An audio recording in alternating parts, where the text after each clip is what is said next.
ইল্লাল্লাহ মুহাম্মাদুর রাসূলুল্লাহ সাল্লাল্লাহু আলাইহি ওয়াসাল্লাম।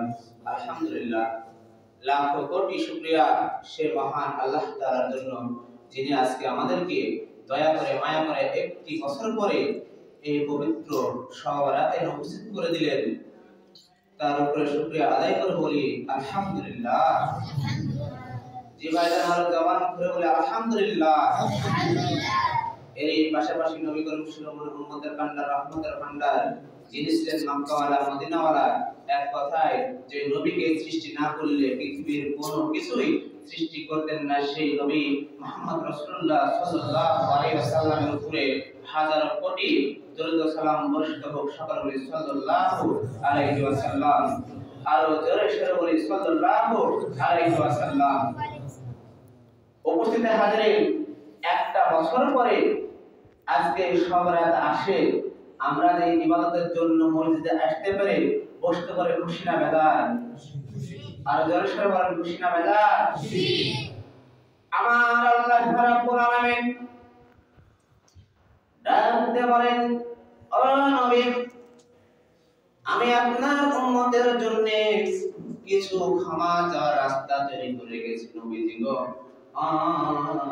নবী, আপনি আপনার উম্মতে মুহাম্মাদদেরকে জানাতে বলেন, যারা গুনাহ করতে করতে অন্ধকারের মধ্যে ডুবে গেছে, গুনার সাগরের মধ্যে হাবুডুবু খাচ্ছে, তারা যদি কোন রাতের কোন কিছুর ওসিলা ধরে আমি রবের কাছে মাফ চাই, আমি আল্লাহ রাব্বুল আলামিন সঙ্গে সঙ্গে তার গুনাহগুলো মাফ করে দিয়ে যারা বলেন সুবহানাল্লাহ।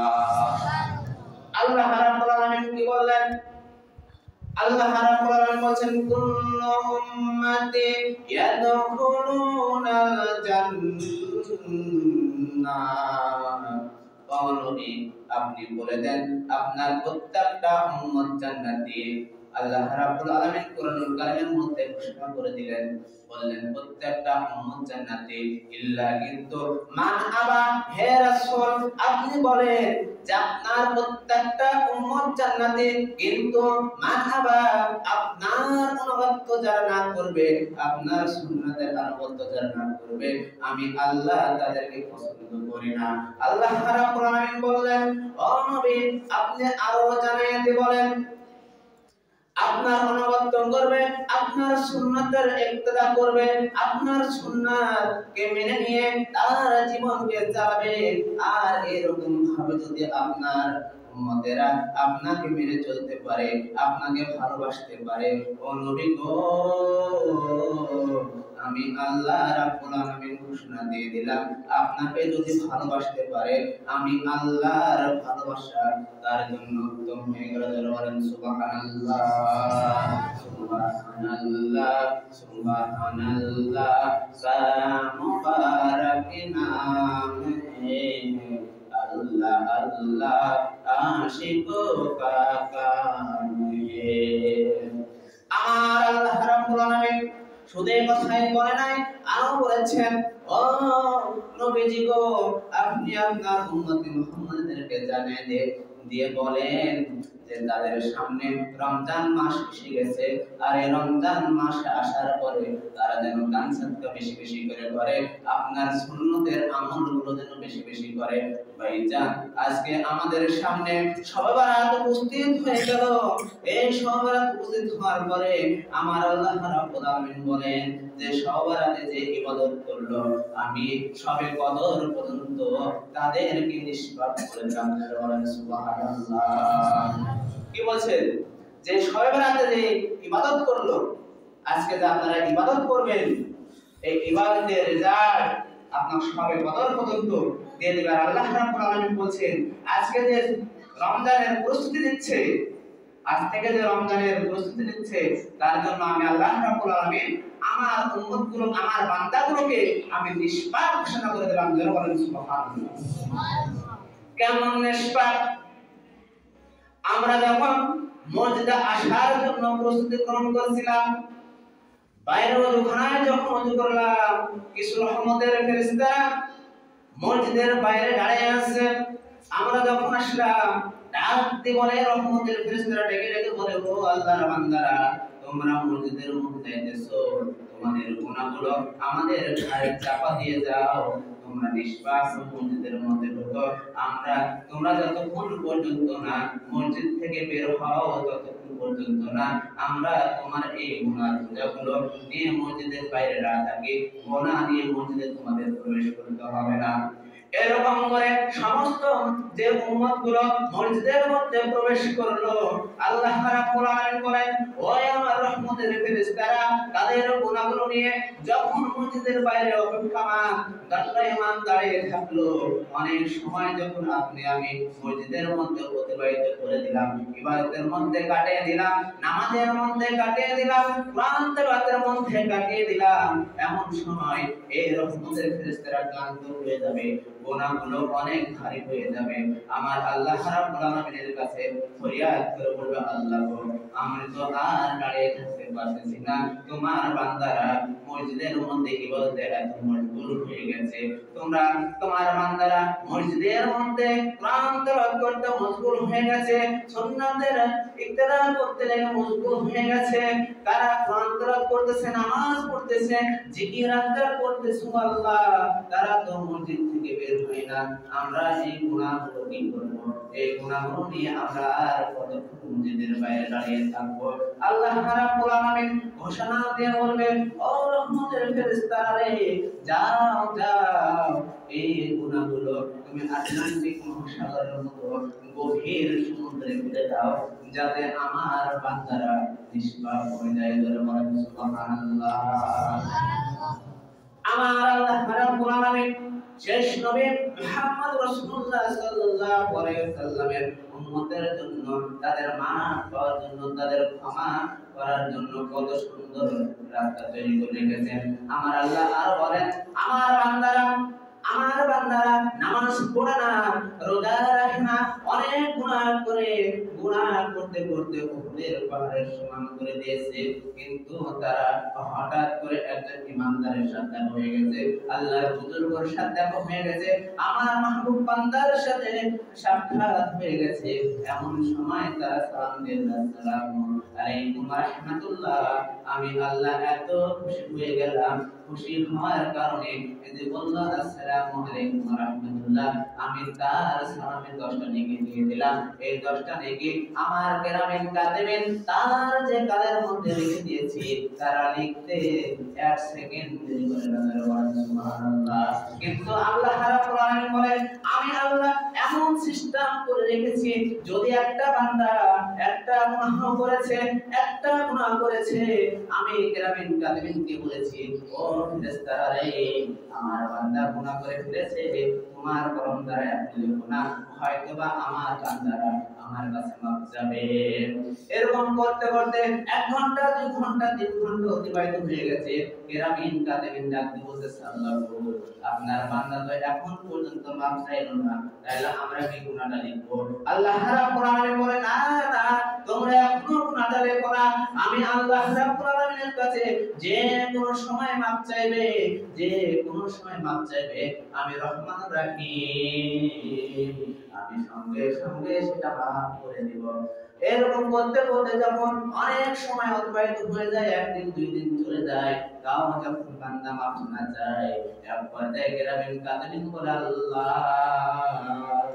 ও মাওলা আপনার বান্দাকে এখনো মাফ চাই নাই এই গুনাহটা ঝুলে আছে আমরা এখন কি করব বলছে যেটা বাকি আছে সেটা বাকি রেখে দাও গুনাহটা আর আমার মধ্যে নিয়ে আসো না আমার বান্দা হয়তো 1 সপ্তাহ পর তোমার দিন দিয়েছি আমি আমার শেষ নবী মুহাম্মদ রাসূলুল্লাহ সাল্লাল্লাহু আলাইহি ওয়াসাল্লামের জন্য শেষ সপ্তাহে একটা দিন দিয়েছি সেই দিনটা হলো জুমার দিন এই জুমার দিনে যখন সালাত আদায় করতে যাবে এই একটা সপ্তাহে যত গুনাহ করেছে ও ফেরেশতারা এই গুনাহগুলো সঙ্গে সঙ্গে তোমরা মিশায় দিবা মওকুফ করে দিয়ে যা নেকি হবে সঙ্গে সঙ্গে লিপিবদ্ধ করো কারণ আমার আপনার নবী মুহাম্মদ রাসূলুল্লাহ এই নামাজকে কায়েম করতে গিয়ে, নামাজকে প্রতিষ্ঠিত করতে গিয়ে ইসলামের জন্য কম কষ্ট নাই করে নাই। আমার আল্লাহ রাব্বুল আলামিন যেদিন আরশ আজিমের মধ্যে আমার নবীকে, আমার আপনার নবীকে, কুল কায়নাতের নবীকে যেদিন আরশ আজিমের মধ্যে নিয়ে গেলেন, আমার নবী মুহাম্মদ রাসূলুল্লাহ সাল্লাল্লাহু আলাইহি ওয়াসাল্লাম মসজিদে আরশ আজিম থেকে যখন আল্লাহর সাক্ষাৎ, আল্লাহর দিদার থেকে চলে আসবে, আরশের পায়া ধরে কান্না শুরু করে দিয়েছেন। আল্লাহ রাব্বুল আলামিন বলেছেন, ও নবী, ও বন্ধু, ও হাবিব, আপনার সাথে দীর্ঘ 27টা বছর আমি সাক্ষাৎ করলাম, এক জায়গায় বসে 27টা বছর কাটিয়ে দিলাম, কিন্তু আজকে বিদায় মুহূর্তে আপনি কেন আরশের পায়া ধরে ধরে কাঁদা শুরু করলেন? আমার নবী বলতেছে, ও আল্লাহ, আপনার সাথে অনেক কথোপকথন হয়েছে, আপনি অনেক দিক নির্দেশন দিয়েছেন, আমার উম্মত মুহাম্মদের জন্য আপনি অনেক পথ তৈরি করে রেখেছেন, কিন্তু আল্লাহ গো, আমি তো আজকে দুনিয়ার বুকে চলে যাইতেছি, কিন্তু আর সাতনের পায়ে ধরে ধরে কাঁদতেছি। এর কারণটা হলো, ও আল্লাহ, আপনি তো আমাকে বন্ধু বলে ডেকেছেন, আপনি তো আমাকে বন্ধু বলে ডেকেছেন, আপনি তো আমাকে বন্ধু বলে ডেকেছেন, কিন্তু আল্লাহ গো, এই বন্ধু আপনার কাছে একটা জিনিস চাইতেছে, যে কাল কিয়ামতের মাঠে, হাসরের মাঠ যখন কায়েম হয়ে যাবে, আপনি কাহার রূপ ধারণ করে যখন বসে পড়বেন, যখন কাহার রূপ ধারণ করে বসে পড়বেন, ও আল্লাহ, একমাত্র আমি ছাড়া আর তো কেউ সুপারিশ করার থাকবে না, আমার উম্মতেরা কোথায় কোন নিষ্কাম করবে? হাসরের ময়দানে সবাই যখন কাতারবদ্ধ হয়ে দাঁড়িয়ে যাবে, বিধানের পাল্লা যখন কায়েম হয়ে যাবে, ও মাহবুব, সমস্ত নবীর উম্মতের সামনে যদি আমার গুনাহগার উম্মতের আমলের খাতাটা বের করেন, আমার গুনাহগার উম্মতের খাতাগুলো বের করে তাদের আমলের খাতাগুলো দিয়ে দেন, তাইলে তো সমস্ত উম্মতের সাথে, সমস্ত পয়গম্বরের সামনে আমার উম্মতরা লজ্জিত হয়ে যাবে, অপমানিত হয়ে যাবে, তারা জাহান্নামে চলে যাবে। গো আল্লাহ, এই মুহূর্তে আপনি আমার কাছে ওয়াদা করেন, ওই কাল কিয়ামতের মাঠে বিধানের পাল্লা যখন কায়েম হয়ে যাবে, আমার উম্মতের আমলনামার খাতাগুলো আমার হাতে দিয়ে দিবেন, যাতে অন্য কোন পয়গম্বর না পেয়ে যায়। সুবহানাল্লাহ। আল্লাহ রাব্বুল আলামিন ডাক দিয়ে বলেছেন, নবীজি গো, ও হাবিব, ও বন্ধু, আপনাকে আমি আরশে আনবে এমনি এমনি আনি নাই, এই মিরাজের রাতে আপনাকে আর জমিন থেকে আকাশে এমনি এমনি আনি নাই। ও হাবিব, কালকে আমাদের মাঠে আপনার উম্মতের গুনার কথা আপনি নবীও জানতে পারবেন না। জোরে বলেন সুবহানাল্লাহ। বলতেছে, অন্য কোন নবী তো জানা দূরের কথা, আপনি নবী আপনার উম্মতের গুনার কথা আপনি নিজেও জানতে পারবেন না, শুধু আপনার উম্মতের যদি একটা বার আমার কাছে মাপ চাই। জোরে বলেন সুবহানাল্লাহ। শুধু আমরা যে যত গুনাহ করি, আমরা যদি নিয়াত করি যে কালকে সকালবেলা ফজরের নামাজ পড়ব, নিয়াত করে, এই নিয়াত করার সঙ্গে সঙ্গে আল্লাহ রাব্বুল আলামিন বলে যে নামাজ পড়তে চাইতে যতগুলো কদম দিবে, সেই কদম অনুসারে তুমি আপনি তার নেকিগুলো লিখে দাও, লিপিবদ্ধ করে দাও। নিয়াত করলে আল্লাহ রাব্বুল আলামিন বলছে, আমার শেষ নবীর উম্মতরা শুধু নিয়াত করবে, নিয়াত করে আমি নেকি দিয়ে দেব। কিন্তু দেখেন, যদি একটা গুনাহ করে সেটা লিখতে অনেক দেরি করে, যে মাপ চাবে মাপ চাবে, কিন্তু আমরা যখন নেকি করি 1 সেকেন্ড দেরি করে না, চোখের পলক পড়তে যতক্ষণ সময় লাগে সেই সময়টুকু দেয় না, সঙ্গে সঙ্গে লিপিবদ্ধ করে দেওয়া হয়। তাহলে আসেন, আজকে দেখেন আমাদের সমাজে বিভ্রান্তি সৃষ্টি হয়ে গেছে।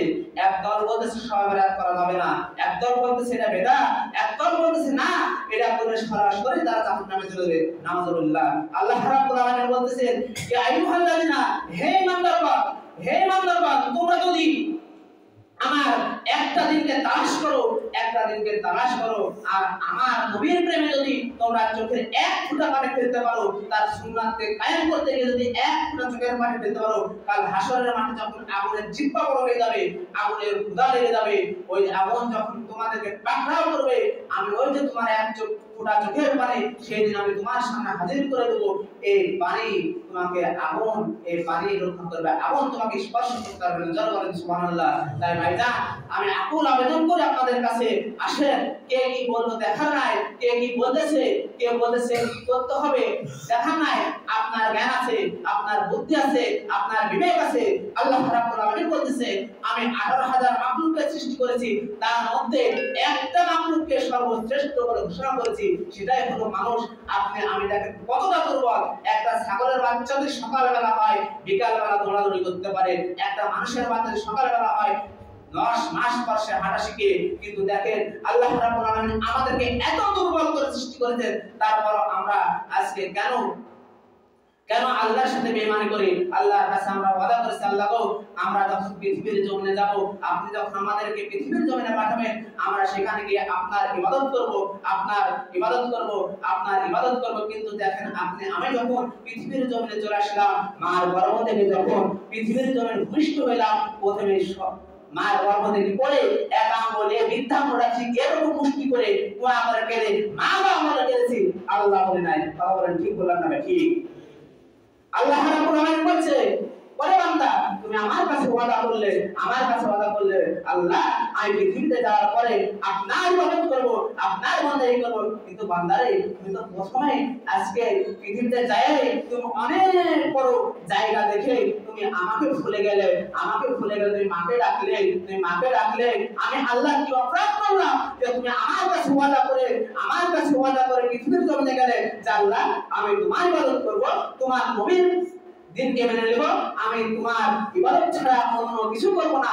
আজকে পৃথিবীতে যাওয়ার সঙ্গে সঙ্গে তুই বান্দা কি করে আমাকে ভুলে গেলে? কিন্তু আল্লাহকে আমাদেরকে বলেছে, আল্লাহ কখনো আমাদেরকে বলে না। আল্লাহ রাব্বুল আলামিন বলে বান্দারে তুমি যদি আল্লাহ বলে একটা ডাক দাও, আমি আল্লাহ রাব্বুল আলামিন বান্দা বলে দুইটা ডাক দিই। তুমি যদি আল্লাহ বলে এক হাত আমার দিকে অগ্রসর হও, আমি বান্দা বলে 10 হাত তোমার দিকে অগ্রসর হই। তাই রাব্বুল আলামিন বলতেছেন পৃথিবীর জমিনে যাই করো একটা বার পৃথিবীতে দেখেন 24টা ঘন্টা সময় দিয়েছে, আমরা কিছু সময় আল্লাহর কাজে ব্যয় করতে পারি না। আমরা স্টলে বসে চায়ের দোকানে বসে ঘন্টার পর ঘন্টা কাটিয়ে দিতে পারি, কিন্তু মসজিদে এসে 10টা মিনিট দেরি করতে পারি না। কোন কারণ যদি ইমাম সাহেব লম্বা সূরা করে পিছন থেকে আমরা সমস্যা মনে করি, পিছন থেকে আমরা গলা ঠেকারি দিই, কেন রে ভাই? আমি দেখি বিভিন্ন জায়গায় দৌড়াদৌড়ি করি, দেখি যে নামাজ শেষ হলো, সুন্নত নামাজ পড়লো কি পড়লো না, মসজিদ থেকে দৌড় দিয়ে বের হয়ে যায়। আমি সম্ভবত কিছুদিন আগে একটা কথা বললাম যে মসজিদে নামাজ পড়ে জুমার নামাজ পড়ে ইমাম সাহেব সালাম ফিরাইছে, সালাম ফেরানোর সঙ্গে সঙ্গে কে কার কাদের প্রতি মসজিদ থেকে বের হয়ে চলে যাইতেছে। কিন্তু নামাজ শেষে ইমাম সাহেব মোনাজাত করলো কিনা, ইমাম সাহেব তারপরে যে সুন্নত নামাজগুলো আছে নামাজগুলো পড়তে আমরা চাই না। কেন? আজকে আপনি আমার কাছে 2 টাকা ধার নিয়েছেন আর আপনার কাছে 10 টাকা ধার নিয়েছেন, শুধু ফরজ নামাজ দিয়ে আপনি বাঁধতে পারবেন না। যদি সেদিন থেকে যান কাল কিয়ামতের মাঠে তুই থেকে যান, তাহলে কোথায় পাবেন? কোথায়? আমি আজকে আপনার কাছে 10 টাকা ধার করেছি, সেদিন আল্লাহ রাব্বুল আলামিন বলবে ও বান্দা তুমি ওই বান্দার কাছে 10 টাকা ধার করে নিয়ে এসেছো, যাও তুমি ধার পরিশোধ করে আসো। সেদিন আমার কাছে কোনো টাকা পয়সা থাকবে না, আমি কেমনে তা শোধ করব? তখন আমার সুন্নাতের যে আমলগুলো আছে সেখান থেকে দিয়ে শোধ করতে হবে। তাহলে কেন আমরা সুন্নাত করব না? আমরা বাজারে এমন সুন্দর কাচ্চি বিরিয়ানি, হাজির বিরিয়ানি, তেহেরি অনেক সুস্বাদু খাবার কিনে খাই, কিন্তু দেখবেন তাতে একটু লবণ কম হয়ে গেলে সেই খাবারের স্বাদ লাগে? সেই খাবারে যেমন স্বাদ লাগে না, তাইলে আমরা যদি সুন্নত নামাজ না পড়ি, যতই ফরজ নামাজ পড়ি, ফরজের ইবাদত করি, যদি সুন্নত নামাজ না পড়ি, ঠিক সেরকম লবণ ছাড়া বিরিয়ানি যেমন স্বাদ নাই, ঠিক সেরকম সুন্নত নামাজ ছাড়া ফরজ নামাজের স্বাদ নাই। সুন্নত নামাজ ছাড়া ফরজ নামাজের স্বাদ নাই। আপনাকে সুন্নতের ইবাদত করতে হবে, নবীর সুন্নতকে মানতে হবে। যদি নবীর সুন্নতকে না মানেন, তাহলে কিয়ামতের মাঠে আপনি নবীর শাফায়াত পাবেন না। কেমনে শাফায়াত পাবেন না? মা আয়েশা রাদিয়াল্লাহু তাআলা আনহা বলেন আমি নবী করিম সাল্লাল্লাহু আলাইহি সাল্লামের পাশেই শুয়ে আছি, নবী করিম সাল্লাল্লাহু আলাইহি সাল্লাম আমার পাশে ঘুমায় আছেন। আমি রাতের বেলা স্বপ্ন দেখতেছি একটা বাঘ আমাকে ধাওয়া করেছে। অনেক গভীর বনে আমি আয়েশা চলে গেছি বেড়ানোর জন্য, এমন সময় পিছন থেকে একটা বাঘ আমাকে অ্যাটাক করেছে, ধাওয়া করেছে।